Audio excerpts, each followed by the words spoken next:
একজন বাবা যখন তার মেয়েকে বিয়ে দিবে, একজন ভাই যখন তার বোনকে বিয়ে দিবে, this is very very important to take her permission. You should take the permission from your daughter.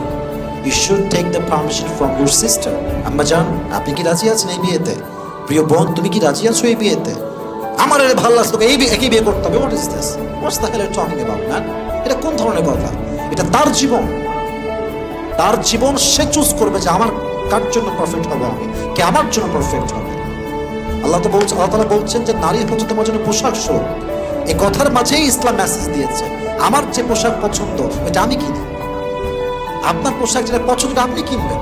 আমার দেহের এই যে জুব্বা, এই যে আমার ঘড়ি, এই যে আমার ওয়েস্ট কোট, এই যে আমার টুপি, এই যে আমার চশমা, প্রত্যেকটা জিনিস আমি নিজে চয়েস করে কিনছি। এটা আমি আজকে অর্ডার দিয়ে নিয়ে আসি, আমার চয়েস, আমার পোশাক আমার চয়েস। ইসলাম বলছে স্ত্রীদের জন্য পোশাক হচ্ছে স্বামী, আর স্বামীর জন্য পোশাক হচ্ছে স্ত্রী। অতএব এটা ইসলাম অধিকার দিয়েছে, যেমন তুমি তোমার পোশাক কেনার সময় তোমার অধিকার খাটাও যে এটা আমার পছন্দ, এটাই আমি নিব। এক্স্যাক্টলি একজন মেয়ের সে অধিকার আছে যে আমার স্বামীকে হবে, আমি কার বউ হব এটা আমি চুজ করবো। কথা ঠিক কিনা বলো যুবক ভাইরা?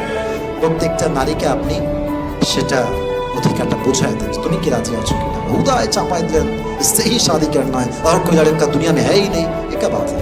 अजीब কথা এটা। যার পছন্দ হবে সে বিয়ে করবে।